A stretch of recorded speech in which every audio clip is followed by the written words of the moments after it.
dis, j'aimerais bien que le voisin parle. Je parlerai. Sage décision, plutôt. Oui, je parlerai, mais après l'intro.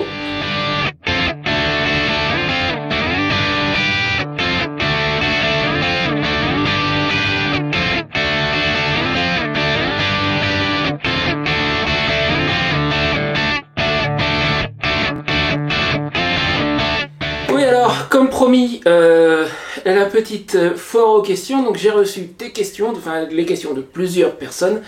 Avec moi, j'ai mon neveu Thibaut qui va me les poser. Moi, je ne les ai pas lues. Lui non plus, d'ailleurs, il les a pas vues à l'avance. L'idée, c'était que ça soit vraiment sur le vif, donc je ne connais pas les questions qui vont m'être posées. Je sais juste qu'il y en a une sur la R21, c'est pas moi qui répondrai pour le coup, parce que je suis pas qualifié pour ça. Ça, c'est son truc à lui. Ça te dérange pas de répondre à cette question-là? Il n'y a pas vraiment de questions sur la R21. Enfin bon, on va. Si, il y en a une qui nous demande ce que c'est comme. Enfin bon, on verra sur le moment.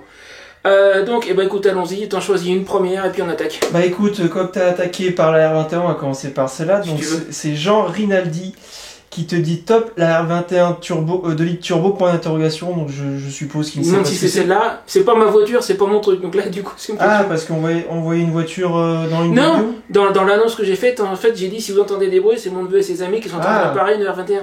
Non, c'est pas du tout la 2 litres turbo, c'est une 1 litre 7 GTS, voilà. Voilà, qu'il était en train de remettre en état. Et qui roule pour le coup. Oui, qui roule, oui, il a roulé avant, hein. Il y avait des trucs à faire, c'est tout.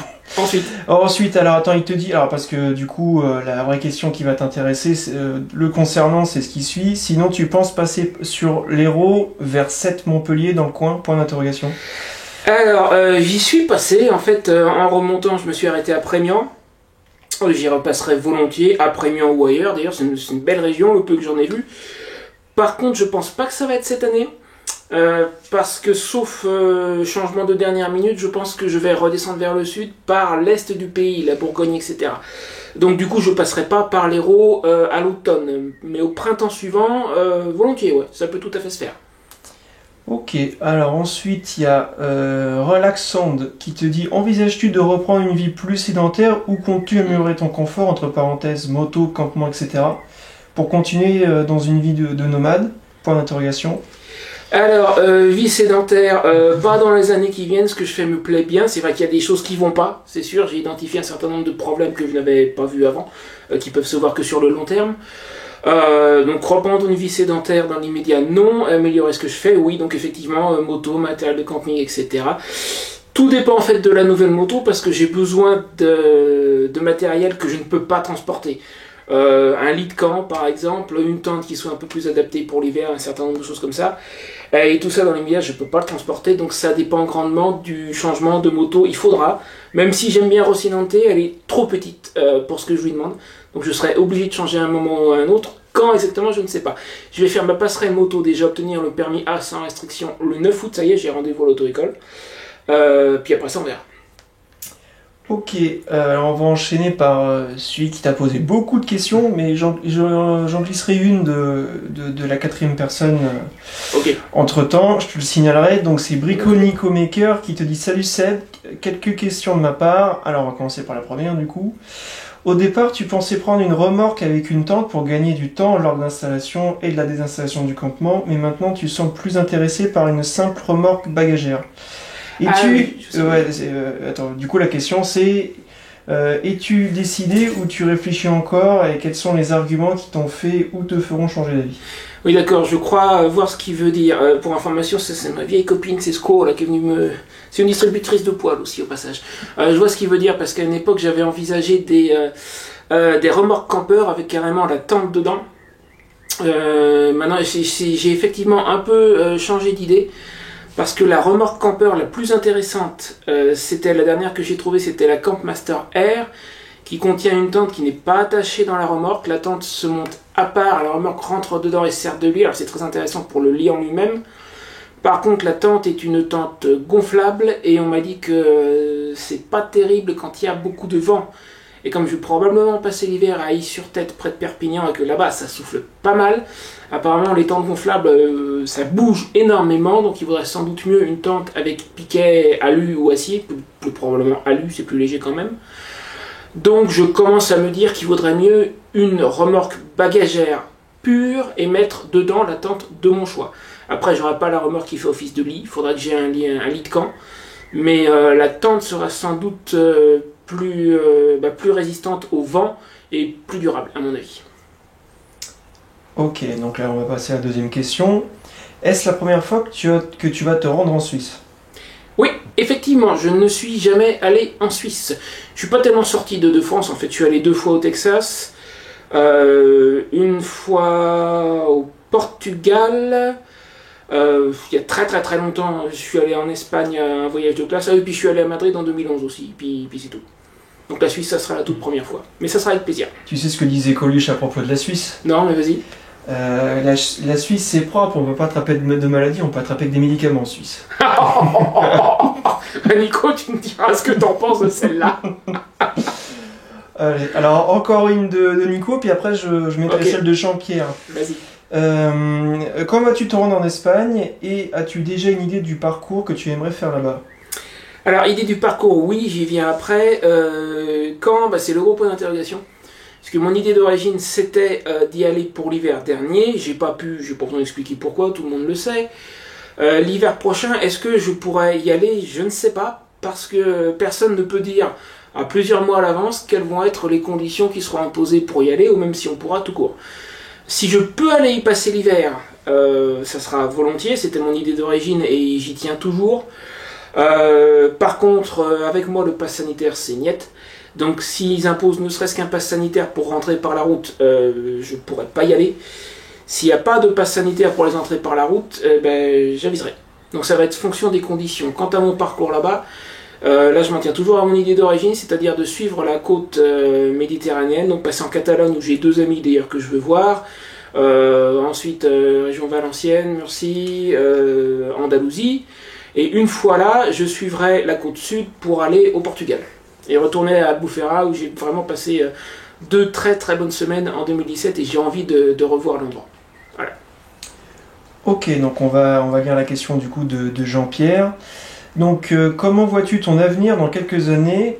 En fait, je crois que ça ressemble un peu à la question qu'on a eu tout à l'heure. Mais attends, je termine. Comment vois-tu ton avenir dans quelques années? Tu arrêteras bien un jour tes périples à moto ou penses-tu te fixer un jour, fonder une famille, etc.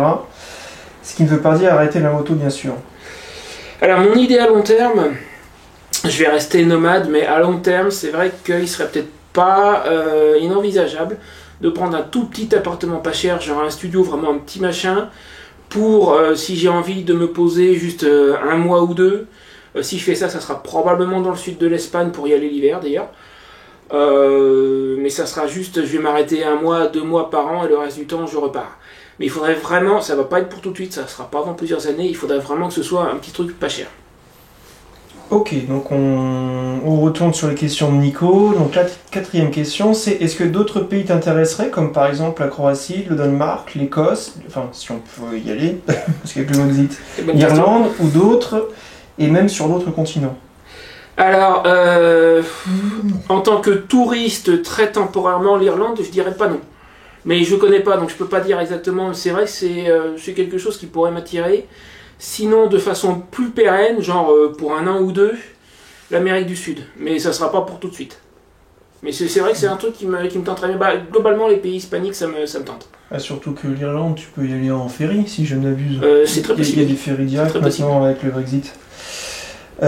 Ok, donc ensuite, la question suivante. De ce que j'ai compris, tu fais un test sur 1 année, rallongé because Covid-19, et après? Ouais, un test sur 1 année. Alors, j'ai peut-être dit ça, mais c'était surtout pour qu'une certaine personne de ma famille me laisse un peu tranquille, parce que sans ça, je l'aurais eu sur le dos. Dans la pratique, mon idée, ça a toujours été la première année, c'est une année d'apprentissage, et après, je vais continuer. Et manifestement, j'avais raison, puisque vraiment, ça me plaît. Donc je vais continuer à faire ce que je fais, juste en améliorant. Et je vais continuer à rouler. Ok, deuxième partie de la question, c'est tu continues ou tu redeviens sédentaire? Ça rejoint ce que tu disais tout à l'heure. On l'a déjà dit tout à l'heure. Mais effectivement, où tu feras une pause? C'est ce que j'ai dit tout à l'heure, c'est qu'à terme, je vais trouver un moyen de me poser pendant 1 mois ou 2 par an, mais ça s'arrêtera là. Ok, question numéro 6. Si tu pouvais choisir ta moto de tes rêves, sans parler de budget ni de ton projet, quelle serait-elle? Ah, il pose la question, mais il connaît déjà la réponse. Mais c'est pour que je la dise à tous les autres.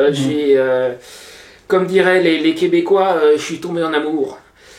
Si j'avais pas une question de budget, ça serait une Indian Chic Vintage, neuve, avec un certain nombre d'options. Mais c'est vrai qu'il faut vraiment qu'il n'y ait pas de question de budget, parce que hors option, c'est 27 500 € le ticket d'entrée. Effectivement. Ok, la question suivante. Même question, mais adaptée à ton projet actuel et dans un futur proche.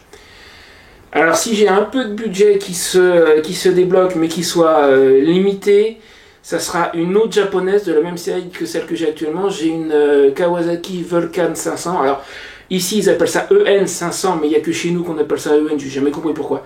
Partout ailleurs ça s'appelle Vulcan, c'est quand même un petit peu plus sexy. Et celle que j'ai, c'est une des premières, c'est pas la toute première de la série, mais c'est une des premières. Et par la suite, ils ont fait un certain nombre de gros bicylindres en V dans la même série, des gros customs, des cruisers, comme on appelle ça aux États-Unis, parce que custom, ça veut pas dire grand-chose. C'est des machines qu'ils ont faites pour rouler longtemps et se balader, qui sont pas destinées à la vitesse en soi.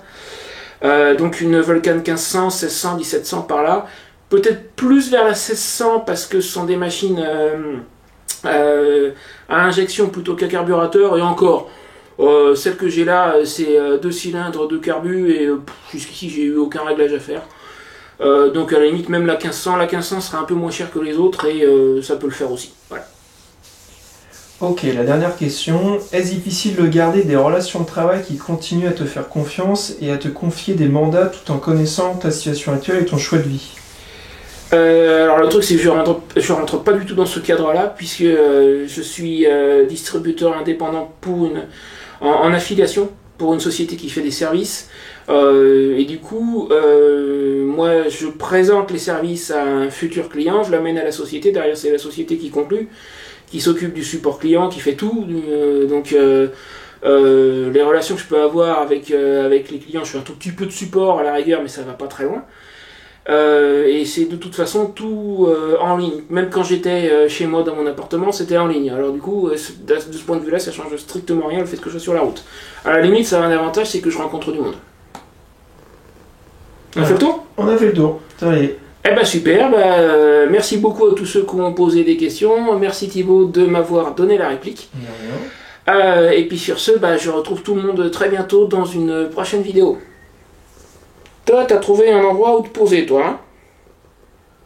Et elle bougera pas. Elle est bien où elle est. Allez, salut tout le monde!